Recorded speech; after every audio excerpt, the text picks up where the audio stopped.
더불어민주당 새 지도부가 꾸려진 가운데 이재명 신임 당대표는 민생 통합 행보에 주력하고 있는 반면 신임 최고위원들은 김건희 여사 특검 도입을 주장하면서 정부 여당에 대한 강경 기조를 보이고 있습니다. 자, 오늘은요, 가장 높은 득표율로 당선된 정청래 최고위원을 연결해서 말씀 나눠보겠습니다. 최고위원님 나와 계시죠? 네, 안녕하십니까. 정청래입니다. 예, 가장 높은 득표율 수석 최고위원으로 당선되셨는데 축하드리겠습니다. 수석 최고위원이란 말은 당한 단계 없고요. 그냥 예. 조금 득표율이 높았다.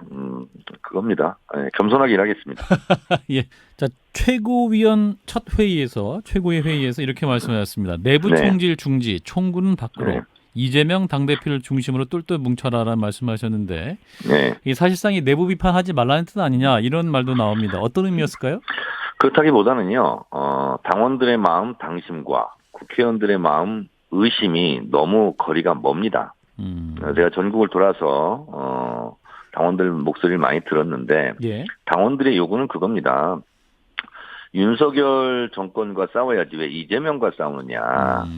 윤석열 정권의 폭정을 비판해야지 왜 이재명을 공격하느냐. 이재명을 중심으로 똘똘 뭉쳐서 강한 민주당을 만들어서 정권을 다시 되찾아와야 되는 거 아니냐. 예. 그러니 지금부터는 이적 행위성 내부 총질을 그만하고 총구를 밖으로 돌려라. 이게 이제 당원들의 목소리였고 또 그 목소리가 정확하다는 것이 민주당 역대 최고의 77.7% 득표로 이재명 당대표가 당선되지 않았습니까? 예. 이게 대부분의 당원들의 목소리를 제가 대신 전달한 겁니다. 이적 행위성 내부 총질이 뭘까요, 의원님? 예를 들면 이런 거죠. 우리가 전당대회 전부터 당원과 지지자들은 이재명 당대표 나와라. 그런 거였는데, 예. 국회의원들은 또 이재명 당대표 나오지 마라. 이런 거고, 당원과 지지자들은 이재명이니까 그만큼이라도 표가 나왔다라는 거고, 국회의원들은 이재명 때문에 졌다. 이게 너무 달라요. 당원과 국회의원들의 주장이. 예. 그래서 결국은 당의 주인은 당원이고 당원들의 목소리를 대변해야 당의 지지율도 높아지지 않겠습니까? 예. 당원들과 반대로 가는 청개구리성 국회의원들의 발언을 제가 지적한 겁니다. 이제 의원님께서 이제 내부 총질이라는 단어를 쓰셨는데 사실은 이게 네. 이제 한 달 전이죠. 7월 26일에 그 내부 네. 총질이나 하던 당대표가 바뀌니 달라졌다라고 이제 윤석열 대통령이 권성동 원내대표에게 보낸 문자 때문에 지금 네. 국민의힘이 오늘까지도 혼란스러운 상황인데요. 네네. 그래서 어떤 그런 내부 총질이라는 단어 자체가 당내 민주주의를 뭐랄까요, 좀 위협하는 단어로 인식이 돼서 그런 우려가 좀 많아서 드린 말씀입니다. 그러니까 당내에서 비판하는 목소리 있고 그러면 오히려 언론에서 예. 내부 총질이라는 용어를 안 써도 언론에서 내부 총질이라는 네이밍으로 제목 달고 기사 쓰지 않습니까? 그러면 언론도 언론을 향해서 그런 말 쓰지 말자라고 얘기하는 게 맞죠. 그렇군요. 자, 그리고 의원님께서 이제 과학기술정보방송통신위원회 과방위 위원장도 하고 계시지 않습니까? 네네. 예, 근데 최고위원 되셔가지고 이 겸직 논란이 있습니다. 네. 예, 의원님 계속 겸직하시겠다는 입장이신 거죠? 당내에서는 논란이 지금 없고요. 아하, 그런가요? 논란이 있는 것처럼 논란화를 지금 삼는 언론이 있어서 제가 이제 말씀을 드렸거든요. 예. 예를 들면 국회의원들은 당원 당규, 법률을 지켜야 되겠죠? 예. 근데 이거는 당원 당규나 법률을 지키고 안 지키고 문제가 아니라 없어야 해 그런 규정이. 그리고 최고위원 했기 때문에 상임위원장을 그만둔 사례도 찾기가 어렵습니다. 그런가요? 근데 관례라는 거예요. 예. 그럼 예를 들어서 이거 한번 생각해 보자고요.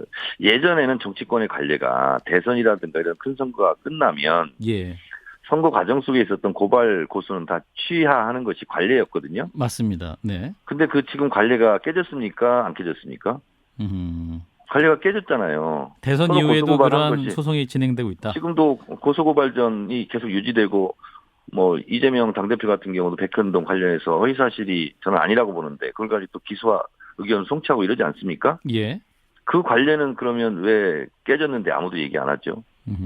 관례라는 것은 구태정치와 일맥상통한 그런 용어예요. 예. 그래서 관례를 지켜라. 그런 말보다는 법을 지켜라. 당원 당규를 지켜라. 그러면 얼마든지 지키죠. 그렇군요. 근데 언론에 그 박홍근 원내대표가 이번 주 중에 그 의원님이 과방위원장 사임할 의사가 있는지 한번 물을 생각이다는 보도가 있었는데 혹시 말씀 들으신 거 있나요? 저는 그 언론의 보도를 별로 신뢰하지 않습니다. 저한테 직접 얘기한 적도 없고요. 아, 박홍근 원내대표가? 예. 네네네. 그렇군요. 그리고 오히려 과방위에 속해 있는 어느 중진 의원께서 절대로 과방위원장 그만두면 안 된다. 정청래 위원장이 너무 잘하고 있지 않느냐. 누가 와서 그만큼 하겠느냐. 그 절대 그만두면 안 된다는 의원들이 몇몇이 저한테 그 얘기는 들은 적이 있습니다. 아, 민주당 내에서 그 과방위 의원님께서 말씀하신 거겠죠? 네네네. 예. 의원님께서는 과방위원장을 그게 또 해야 하시는 겸직하신 이유는 또 어떤 게 있을까요? 아니 저는 하고 안 하고를 떠나서 예. 이 과정에 대해서 저는 한번 토론해보자 이런 거예요. 이 관례가 맞는 건지. 예. 그럼 예를 들면 국회의원이 장관으로 갑니다. 그렇죠. 그러면 국회의원 그만둬야 되나요? 겸직하죠. 그만둬야 되지 않습니까? 그러면? 그렇잖아요.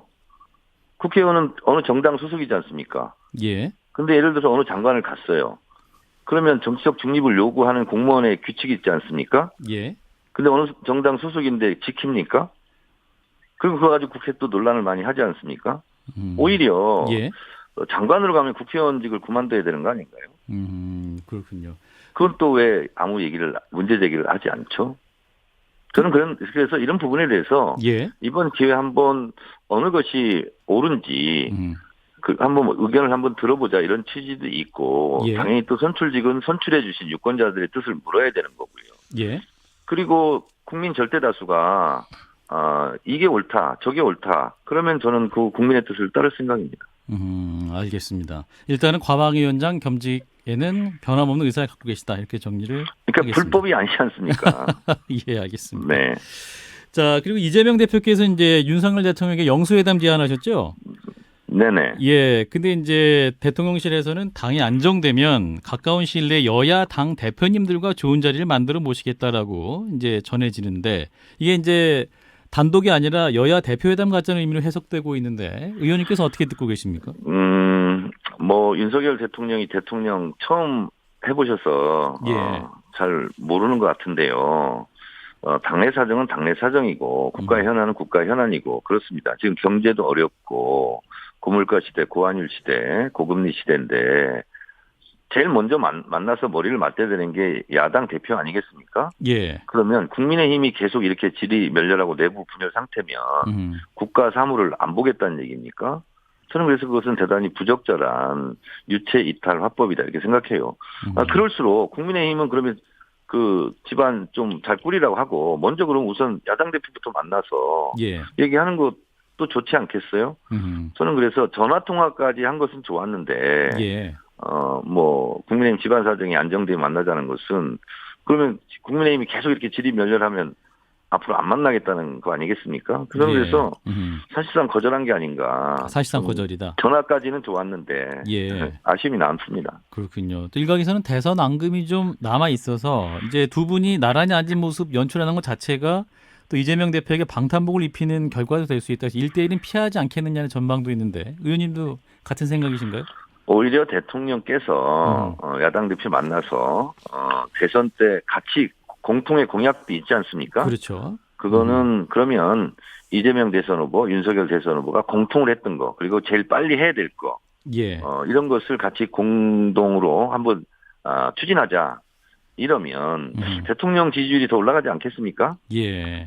그래서 아무래도 정무적 감각이 떨어지시는 것 같아요. 1대1 본인에게 만나서 이로울 수도 있는 일을 스스로 걷어차고 있다 이렇게 생각합니다. 1대1 만남하셔서 오히려 민생을 더 챙기시면 국정 운영 지지도 높아갈 텐데 오히려 그걸 못하고 있다. 그렇습니다. 대통령이 만약에 치열하게 경쟁했던 이재명 야당 대표를 만나서 악수도 하고 예. 차 한 잔도 좀 내오고 하면서 덕담도 해가면서 하면 좀 개인배 같고 폭넓은 대통령 그런 이미지도 심어주지 않겠어요. 근데 그걸 반대로 하시니까 참 안타깝습니다. 왜 반대로 하실까요? 대통령 처음 해보셔서 그런 것 같아요. 알겠습니다.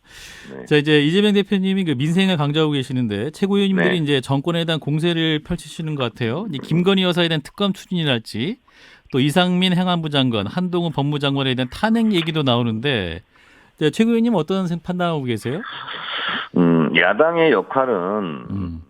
정부 여당이 잘못된 길을 갈 때 그걸 비판하고 길을 바로잡는 것이 야당의 또 주요 역할이지 않습니까? 그렇죠. 그래서 그것은 최고위원이다 아니다. 뭐 이건 국회의원이든 당원이든 다 해야 될 일이고요. 예. 그 이재명 당대표가 민생 우선 실사구시 이거는 성남시장 할 때부터 본인이 주장했던 거 아니겠습니까? 예. 새삼스러울 건 없어요. 뭐 제가 별로 신뢰하지 않는 뭐 언론에서는 역할 분담했다 뭐 하는데 저희들이 예. 무슨 축구 선수도 아니고 포지션 정해가지고 너는 오른쪽만 뛰어라, 너는 왼쪽만 뛰어라, 너는 수비만 해라 그런 예. 게 어디 있습니까? 히딩크 감독이 그렇게 운영했다면 월드컵 4강도 못 올라갔겠죠. 예. 상상 속의 기사라고 생각합니다. 그렇군요. 근데 권선호 대표가 이제 김건희 여사 관련 특검법 밀고 가는 것에 대해서 이재명 대표 부부 수사에 대한 물타기다 이런 비판하고 있습니다. 제발 결린 격이죠. 제발 걸린 것이다. 자신이 있다면 굳이 언급할 필요도 없죠. 뭐 착하게 사는 사람한테 착하게 살라 이렇게 얘기하는 경우는 없지 않습니까? 예. 그래서 떳떳하다면 아무 거릴 게 없다면 야당이 뭐라고 하든 여당 원내대표가 굳이 언급할 필요가 없을 텐데 예. 굳이 언급해서 긁어부스럼을 만드는 것 같아요. 오히려. 그분도 원내대표를 처음 해서 그런 것 같습니다. 알겠습니다. 그런데 이 한동훈 법무장관에 대한 탄핵 카드는 또 최악의 카드다라고 이제 당내에서도 목소리가 나옵니다. 이를테면 이원우 의원 같은 경우는 이렇게 또 탄핵 카드를 낼 경우에는 한동훈 장관을 제2의 윤석열을 키워주는 것이다라고 비판하고 있습니다. 그런 주장이 있을 수 있어요. 예. 그런데 그런 걸 떠나가지고 저는 국민들 보시기에 예. 장관의 태도가 저게 맞나 이런 생각을 하실 것 같아요. 법사위에서 민주당 의원들과 대화하는 모습 그런 것들 말씀하시는 거죠? 대화가 아니죠, 그것은. 뭐였나요? 뭐 미운 7살의 투정같이 저는 보이는데 아하. 아니 보통 지금 보면 국회의원이 개인이 묻는 게 아니지 않습니까? 국민을 대변해서 묻으면 대답할 때는 국민에 대한 대답이거든요. 예. 국민에게 저렇게 오만불순한 태도를 보인 장관이 일찍 있었을까 그런 생각이 들고 예. 매사에 이겨먹으려고 하는 약간 이준석 대표와 비슷한 양상을 보이고 있는데 결코 좋지 않고요. 지금 윤석열 대통령의 지지율이 완전 바닥을 기고 있는데 예. 김건희, 한동훈 이 두 분이 아주 기여를 많이 하시는 것 같아요. 저희들로서는 나쁠 건 없어요. 그러나 국민들 보기에 좀 안 좋습니다. 우리 국민들은 내용도 내용이지만 그 내용을 대하는 말하는 태도, 심성 이런 걸 굉장히 중요하게 생각하는데 예. 그런 면에서 국민들에게 상당히 뭐 점수를 많이 잃는 건 사실인 것 같습니다. 그렇군요. 한동훈 장관이 민주당 법사위원들과 대화를 보시면 뭔가 이기려고 하는 것 같다. 그러니까 국민을 이겨먹으려고 하는 것 같아요. 그래서 장관하고 국민하고 싸우면 장관이 이기겠습니까? 국민이 이기겠습니까? 정권도 마찬가지예요. 국민을 이기는 정권은 없습니다. 예. 그러면 탄핵 카드도 그러면 의원님은 쓸 수도 있다라고 판단하시는 건가요? 박근혜 전 대통령 탄핵도 예. 광장에 국민들이 모여서 먼저 문제제기를 하신 거죠. 예. 한동훈 장관에 대한 탄핵은 정치권에서 논의하기 이전에 아마 시민사회나 국민적 운동이 저항운동이 일어나지 않을까 그렇게 저는 예상하고 있습니다. 그렇군요. 어떤 뭐 정당뿐만 아니라 또 국민적 움직임이 있을 것이다. 한동훈 장관에 대해서. 뭐 지금 아마 국민 여론조사에서 비호감 장관은 이렇게 묻는다면 한동훈 이렇게 답하지 않을까요? 그렇군요. 저는 그렇게 생각합니다. 근데 일각에서는 이제 법사위에 참여하는 민주당 의원들의 경우도 또 한동훈 장관을 이기려고 하시는 것 같다. 또 질문이 준비되지 않은 경우도 있는 것 같다. 이렇게 비판하시는 경우도 있거든요. 이 부분은 어떻게 보세요? 국회의원들은 어떤 질문도 보장이 다 돼 있습니다. 예. 그런데 뭐 법사위원장이 그런 질문 하지 마라 제안하는 것도 부적절하고요. 예. 그리고 장관이 그거에 대해서 예를 들면 뭐 그게 질문입니까? 질문 같은 질문을 하세요라는 식의 뉘앙스를 풍기는 언어들이 많이 지금 중계방송 되고 그렇죠. 있지 않습니까? 예. 적절해 보이지 않고요. 고치셔야 됩니다. 그렇군요. 한동훈 장관이 고쳐야 된다. 네네. 네. 자, 마지막 질문 드리겠습니다. 이재명 대표의 첫 시험 때 지명직 최고위원과 사무총장 인선이 될 것이다라는 얘기가 나오는데요. 네. 이제 사무총장의 경우는 또 이제 이 부정부패 혐의로 기소되면 직무정지 여부를 판단한 핵심 보직이고 또 이제 2년 후 총선에서 공천을 주도할 권한도 있는 분이기 때문에 친명계 인사가 나설 것이다 관측도 있습니다. 어떤 방향으로 인선이 돼야 한다고 보십니까? 저는 이재명 당대표한테 그렇게 말씀을 드렸어요. 예. 우선 이재명 색깔, 이재명 이미지에 맞게 인선해야 된다. 그리고 그다음 실력과 능력 이것이 이제 겸비돼야 된다. 이렇게 저는 계속 주문하고 있어요. 예.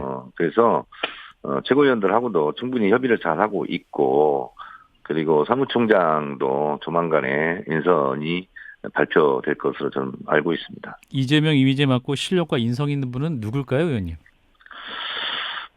그거는요, 제가 말씀드릴 수 없고, 그냥 한번 상상해 보시는데, 그 상상의 기간은 그리 길지 않을 것 같습니다. 곧 발표가 날 것이다. 네네. 알겠습니다. 자, 의원님 말씀 여기까지 듣겠습니다. 고맙습니다. 네, 감사합니다. 고맙습니다. 네, 더불어민주당 정청래 최고위원이었습니다. 좋아요, 구독, 알림 설정.